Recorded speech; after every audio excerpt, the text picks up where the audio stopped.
अस्सलाम वालेकुम जाकिर नाइक साहब, मेरा नाम विकास है, विकास गुप्ता, और मैं एक स्टूडेंट हूँ।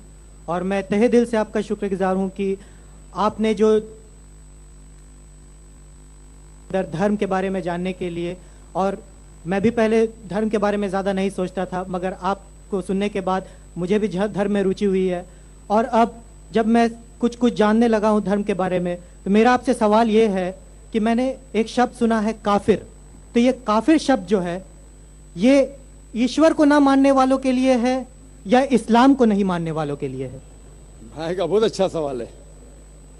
सवाल तो हमेशा पूछते हैं काफिर क्या, इसका सवाल जरा और अच्छा है माशाल्लाह भाई साहब का, कि काफिर का मतलब वो जो ईश्वर को नहीं मानता है, कि काफिर का वो मतलब है जो इस्लाम को नहीं मानता है। काफिर का सही मतलब है जो सही ईश्वर को नहीं मानता है। अगर आप गलत ईश्वर को मानते तो भी काफिर है, और सही ईश्वर का मतलब आपको इस्लाम में ही मिलेगा। इस्लाम के मानी है अपनी ख्वाहिशें ईश्वर के हवाले करना। तो वो आदमी जो अपने ख्वाहिशें ईश्वर के हवाले नहीं करता है उसे कहते काफिर।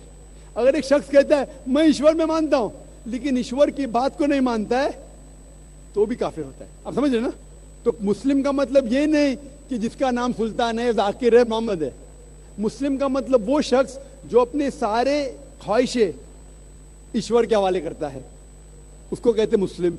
और जो अपने ख्वाहिशें ईश्वर के हवाले नहीं करता है और कहता है कि जरूरत नहीं है, उसे कहते काफिर। तो अगर आप कहेंगे क्या मैं ईश्वर को मानता हूं, बुत परस्ती नहीं करता हूं, लेकिन फिर जो ईश्वर का कहना नहीं मानते और बोलते जरूरी नहीं है, तो उसे कहते कुफ। कुफ अरबी लफ्ज है जिसे कहते छुपाना, टू कंसील, या रिजेक्ट करना, नहीं मानना। तो अगर आप ईश्वर की बात को भी नहीं मानते तो भी आप काफिर हो जाते। आप मतलब कोई भी शख्स, नाम चाहे अब्दुल्ला हो, सुल्तान हो, राजेश हो या रामू हो, कुछ भी हो, अगर वो ईश्वर की बात को झुटलाता है, रिजेक्ट करता है, उसे अरबी में कहते हैं काफिर। बेशक। और मैं ये भी जानना चाहूँगा, जब मैंने इस्लाम के बारे में जानना चाहा तो मैंने इस्लाम के बारे में कुछ कुछ जो भी जाना, तो उसमें मुझे कहीं ऐसा लगा कि ये सच नहीं हो सकता। इसीलिए मेरा ये मिसकंसेप्शन है या ये सही है, मैं ये आपसे जानना चाहूँगा कि ऐसा माना जाता है क्या इस्लाम में कि जो इस्लाम को ना माने या जो काफिर है उसे मार दिया जाए, काट दिया जाए, उसके फैमिली को लूट लिया जाए? क्या ये किस हद तक सच है, और क्या उसको इस दुनिया में जीने का हक नहीं? माशाल्लाह भाई साहब ने बहुत अच्छा सवाल किया। वो कहता है कि मुझे ये गलत फहमी है और लगता है कि गलत है कि इस्लाम में काफिर को मार देना चाहिए, काट देना चाहिए।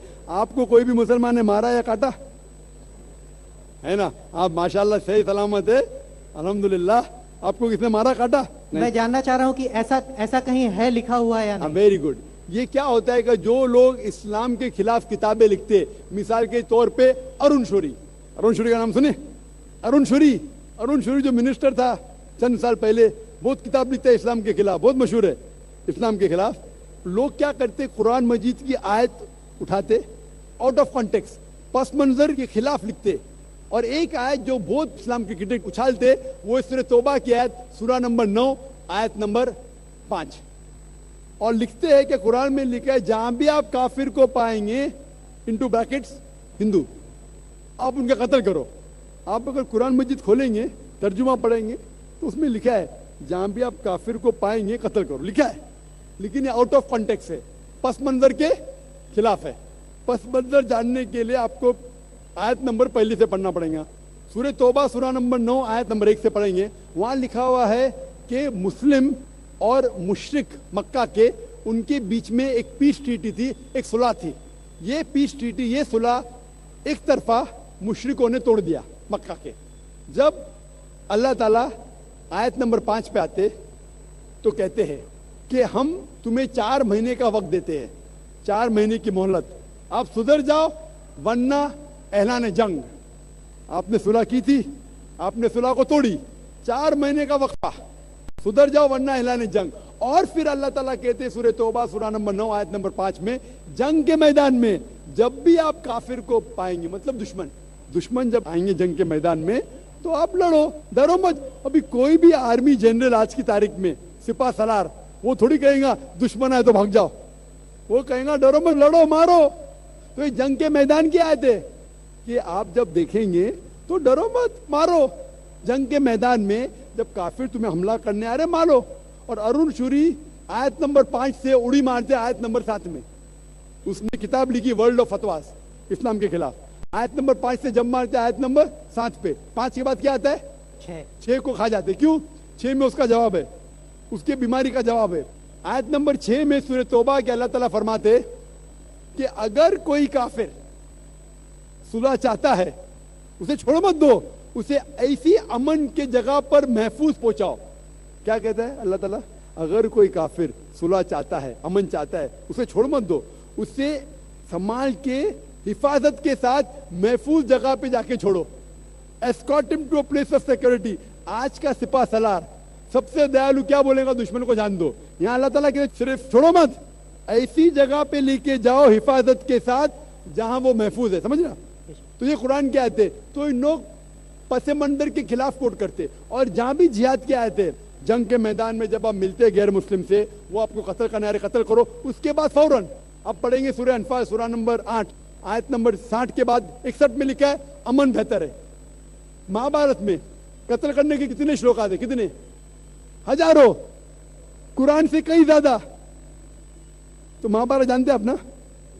جب میں ہندو سے پوچھتا ہوں مہابھارت میں جھگڑنے کے کتنے, لڑنے کے کتنے شلوک ہے, تو وہ ہندو مجھ سے کہتا جہاد ہے کے خلاف میں کچھ نہیں کہہ رہا, کیونکہ ہمارے دھرم میں بھی دھرم یدھ ہے. سنیے میری بات نا, دھرم یدھ ہے برابر. تو ہندو مجھ سے کہتا ہے یہ جو دھرم یدھ ہے کیا ہے؟ باطل کے خلاف ہے, وہ باطل کو جھگڑنے کا لکھا ہے مہابھارت میں. تو میں کہتا ہوں قرآن میں بھی وہی لکھا ہے, کس کا قتل کرو؟ جو دھرم کے خلاف ہے. آپ سمجھے نا, دھرم یدھ مطلب حق اور باطل کے خلاف جھگڑا. تو باطل کو قتل کرنے کا لکھا گیا مہابھارت میں, وہی لکھا ہے قرآن میں. اور بھگوت گیتا, بھگوت گیتا جانتے؟ سب سے زیادہ پڑھی جانے والی کتاب بھگوت گیتا. شری کرشن ارجن کو صلاح دیتے ہیں. اب جب بھگوت گیتا پڑھتے ہیں چیپٹر نمبر 1 بھاگ نمبر 1 شلوکا نمبر 42 43 44 45, اس کے اندر ارجن کہتا ہے, جھگڑا ہوتا ہے ارجن پانڈواس اور کورواس. پانڈواس 5 بھائی, کورواس 100 بھائی. ارجن جنگ کے میدان میں ہتھیار کو زمین پہ رکھتا ہے اور کہتا ہے میں جنگ کے میدان میں نہتا مرنا پسند کروں گا بنسبت اپنے رشتہ دار سے جھگڑا کروں. اس کے فوراً بعد چند شلوک بعد بھگوت گیتا بھاگ نمبر 2 شلوکا نمبر 2 اور 3 میں شری کرشن کہتے, کیا کہتے؟ اے ارجن تو بزدل کب سے ہو گیا؟ یہ غلط خیالات تیرے دل میں آئے کیسے؟ تو نپنسک کیسا ہو گیا؟ امپورٹنٹ. شری کرشن ارجن کو کیا بولتے ہیں؟ امپورٹنٹ, نپنسک. کون کہہ رہا ہے؟ شری کرشن ارجن سے. بزدل کب سے ہو گئے؟ شتریا کا دھرم ہے لڑنا. پھر بھگوت گیتا بھاگ نمبر 2 شلوکا نمبر 31 32 اور 33 میں کہتے شتریا کا دھرم ہے لڑنا. اگر آپ نہیں لڑیں گے تو آپ سفلتا پائیں گے نہیں. شتریا وہ خوش نصیب ہے جسے لڑنے کا موقع ملتا ہے.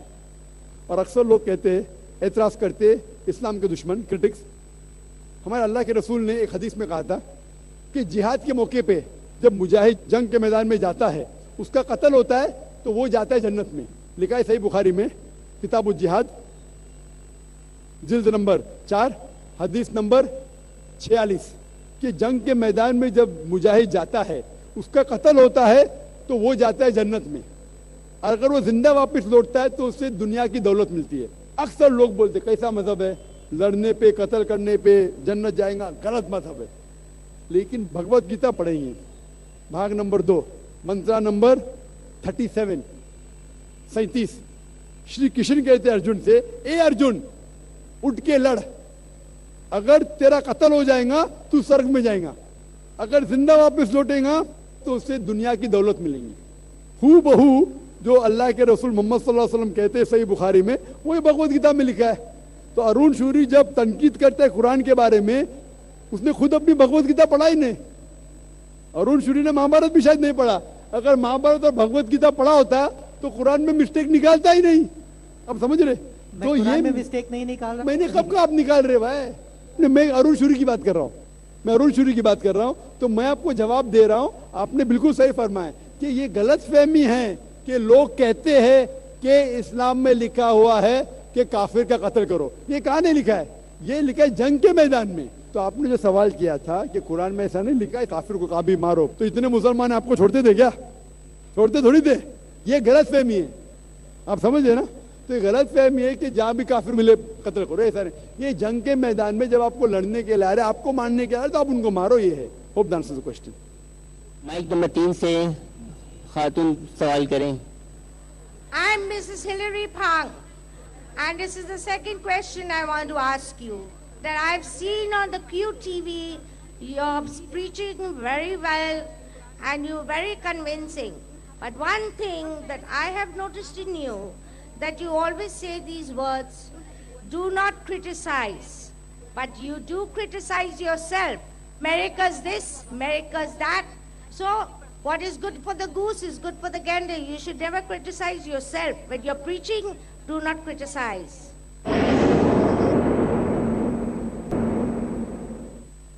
I'm Mrs. Hilary Phang, and this is the second question I want to ask you. That I've seen on the QTV, you're preaching very well and you're very convincing. But one thing that I have noticed in you, that you always say these words, do not criticize, but you do criticize yourself. America's this, America's that. So what is good for the goose is good for the gander. You should never criticize yourself. When you're preaching, do not criticize. Sister has asked a question. She said she sees me on QTV. She's impressed with my talk. But one thing she has objection. I say don't criticize. Never did I say that don't criticize. I say that when I'm giving a talk on similarities, I'm not criticizing. I never tell people should not criticize. The Quran says if people are wrong, correct them. When I have to correct them, I have to criticize them. I never said that I don't criticize. What I say, that normally when I'm giving a talk on Islam and comparative religion, that time my main aim is not to criticize. So when I'm speaking about America, America is not a religion. America is bad, I have to say it is bad. If I don't say, then I'm not a good Muslim. Quran says in Surah Isra, chapter number 17, verse number 81, وَقُلْ جَالْ حَقُّ وَذَاقَ الْبَاطِلِ إِنَّ الْبَاطِلَ كَانَ زَهُوقًا. When truth is hurled against falsehood, falsehood perishes. For falsehood is by its nature bound to perish. So we have to speak the truth. Jesus Christ, peace be upon him, said in the Gospel of John, seek ye the truth, and the truth shall free you. So we have to speak the truth, sister. At the same time, we should not go out of the way to criticize any religion. But when we are asking a person to come on the straight path, he may think it's a criticism which Islam gives permission, even Bible gives permission, sister. So please don't misunderstand. I never said no one should criticize. But many a time when I give my talk, my aim is not to criticize. My aim is to come to common terms, sister. Hope that answers the question.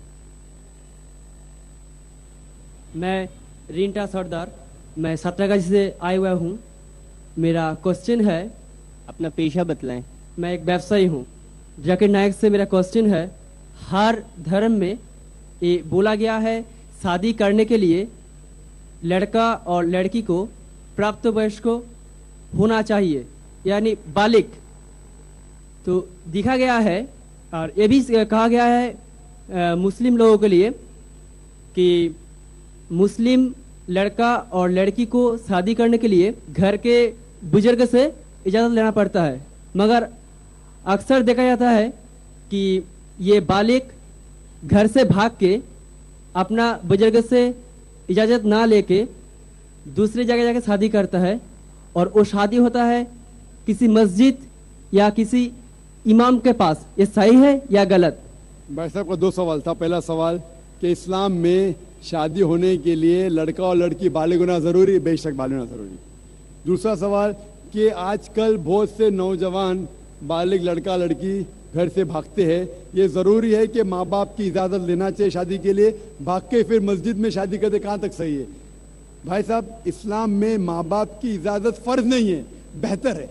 अगर आप वालिदैन की इजाज़त लेके शादी करते हैं तो बेहतर है, फ़र्ज नहीं है. ये मैंने मेरे तकरीर में भी कहा हूँ. तकरीर में कहा हूँ कि अल्लाह के रसूल ने कहा, सही बुखारी में जिल्द नंबर 7 किताबुन निकाह बाब नंबर 43 43 हदीस नंबर 69 69, एक औरत आके अल्लाह के रसूल से कहती है कि मेरे वालिद ने मेरे मर्जी के खिलाफ मेरी शादी एक मर्द से की. अल्लाह के रसूल ने शादी तोड़ दी. तो वालिदैन की इजाज़त फ़र्ज नहीं है, लिए तो बेहतर है, फ़र्ज नहीं है. मैंने तकरीर में भी कहा.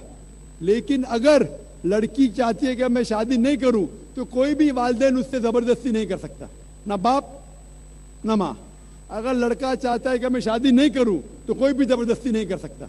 अगर मियाँ बीवी राजी तो क्या करेगा काजी? तो अगर मियाँ बीवी राजी है लेकिन सही तरीके से, लफड़े करके बाहर भागना नहीं चाहिए, वो हराम है इस्लाम में।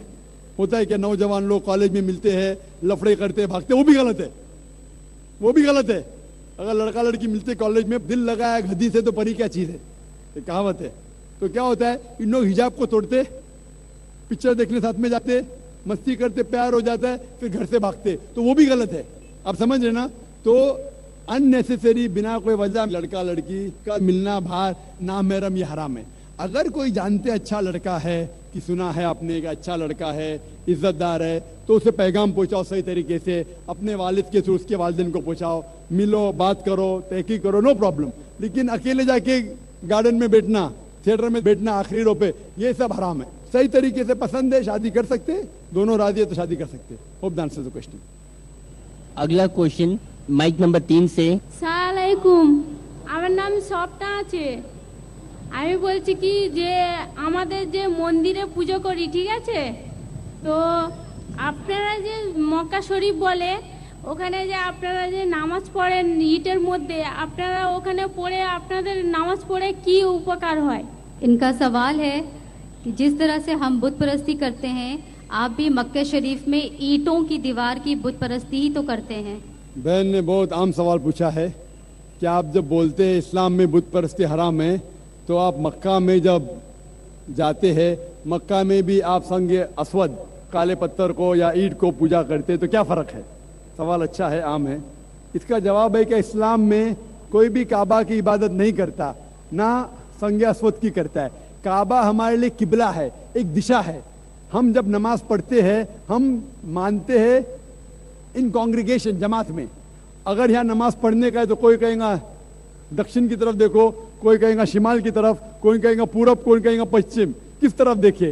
तो इस्लाम में जमात के लिए हम देखते हैं काबा की तरफ। कुरान की आयत है सूरह बकरा की सूरह नंबर 2 आयत नंबर 144 में कि जहां भी नमाज पढ़ो किबला की तरफ, किबला है काबा। और आप अगर नॉर्थ में रह रहे तो आप साउथ की तरफ देख के नमाज पढ़िए, साउथ में रह रहे तो नॉर्थ की तरफ, ईस्ट में तो वेस्ट में, वेस्ट की तरफ रहते तो ईस्ट में। काबा की तरफ दिशा है सिर्फ। और सबसे पहले मुसलमानों ने वर्ल्ड मैप बनाए थे, अल-इद्रूसी इन 1154। उस वक्त जब मुसलमानों ने वर्ल्ड मैप बनाई तो साउथ पोल ऊपर था, नॉर्थ पोल नीचे, काबा बीच में था। उसके बाद वेस्टर्न कार्टोग्राफर्स आए, मगरिबी कार्टोग्राफर्स आए, मैप को उल्टा किया, north pole top, south pole down. उसके बाद भी अल्हम्दुलिल्लाह काबा बीच में है। हम जब मक्का जाते हैं उम्रा या हज के दौरान तवाफ करते हैं, सर्कमएम्बुलेशन ऑन द काबा, काबा के गोल घूमते हैं, क्योंकि वो अल्लाह का हुक्म है, हमारे रसूल का हुक्म है। और एक वजह मेरे दिमाग में आती है कि हर दायरे का, हर सर्कल का एक ही सेंटर है, उसके मानी अल्लाह एक है, खुदा एक है। और दूसरे खलीफा का कहना है, हजरत उमर रज़ियल्लाहु अन्हु का, सही बुखारी की हदीस है, जिल्द नंबर 2 किताबुल हज, बाब नंबर 56 56, हदीस नंबर 675 675। इस हदीस में हजरत उमर रज़ियल्लाहु अन्हु कहते हैं कि मैं इस काले पत्थर को चूम रहा हूं क्योंकि मैंने मेरे रसूल को चूमते देखा, वरना ये काला पत्थर ना मुझे कोई नुकसान पहुंचा सकता है ना कोई फायदा। ये कहना कि काला पत्थर ना नुकसान पहुंचा सकता है ना फायदा, ये सबूत है कि हम बुत परस्ती करते ही नहीं। उसके अलावा मोहम्मद सल्लल्लाहु अलैहि वसल्लम के दौर में साहबा काबा पे चढ़ के आजान देते थे। कोई भी बुत परस्ती करने वाला जिस बुत की वो पूजा करता है उस बुत पे चढ़ेगा? बिल्कुल नहीं। तो ये सबूत है कि कभी भी मुसलमान काबा को पूछते नहीं। Hope that answers the question. आखिरी राउंड माइक नंबर 1 से गैर मुस्लिम। Assalamu alaikum. My name is Romin Das from Kolkata. I'm an export executive. My question to Dr. Mr. Zakir Naik. The follower of Al-Hadith says, in Islam there are only 2 festivals, that is Eid al-Fitr, Eid, and Eid al-Adha, Bakrid, and there are no other festival in Islam. Is it correct? Please explain. And my second question is, in Islam, giving and taking interest or any kind of involvement with interest is sin. I mean, in Arabic it is called haram. Now, is it possible for any Muslim to survive without involvement in interest in the present world? भाई साहब का दो सवाल है। पहले सवाल क्या कि अहले हदीस कहते हैं कि इस्लाम में सिर्फ दो ही फेस्टिवल है, दो ही त्यौहार है, ईद उल फितर, रमजान ईद और ईद उल अधा बकरीद। क्या सही है? कुरान और हदीस की रोशनी में सिर्फ दो ही त्यौहार है, दो ईदें नहीं बोल सकते। एक है ईद उल फितर जो रमजान महीने के बाद आती है नया चांद दिखने के बाद, उसी तरीके से ईद उल अधा चांद दिखने के 10वें तारीख को आती है। ये दो ही त्यौहार है। उसके बाद जितने भी त्यौहार है वो कल्चरल है, depending upon the country and the area. But Islam में कुरान हदीस की रोशनी में सिर्फ दो त्यौहार है। आपका दूसरा सवाल कि इस्लाम में इंटरेस्ट रिबा लेना देना हराम है, और अगर हराम है तो आज की दुनिया में एक इंसान कैसे रह सकता है, कैसे जी सकता है? कुरान में तकरीबन 8 जगह जिक्र आता है रिबा का, और कई जगह कहा गया हराम है। और खुसूसन सूरह बकरा में सूरह नंबर 2 आयत नंबर 278 और 279 में अल्लाह ताला फरमाते हैं कि if you give up not your demands of रिबा take notice of a war from Allah and his रसूल। अगर आप रिबा को नहीं छोड़ेंगे तो अल्लाह और रसूल आपके साथ जंग करेंगे। यानी रिबा लेना हराम है। क्यों हराम है? आप मेरी तकरीर सुनिए। Interest free economy promulgated by the Quran. आप कहते हैं कि आज की तारीख में, आज के माशरे में क्या रिबा के बिना इंसान जी सकता है? मैं जी रहा हूं आपके सामने, मैं रिबा लेता भी नहीं देता भी नहीं, सख्त खिलाफ हूं। अरे भाई आप बोले इंसान को दुनिया में इंटरेस्ट के बिना रहना पॉसिबल है, मैं नहीं ले रहा हूं। और अल्हम्दुलिल्लाह कई मुसलमान नहीं लेते। मैं ये भी जानता हूं कई मुसलमान लेते वो हराम करते। रिबा लेना और देना, taking interest and giving interest is हराम। It is one of the biggest sin in Islam. Interest is prohibited, riba is haram. For more details, refer to my video cassette, Interest Free Economy, promulgated by the glorious Quran. Hope that answers the question.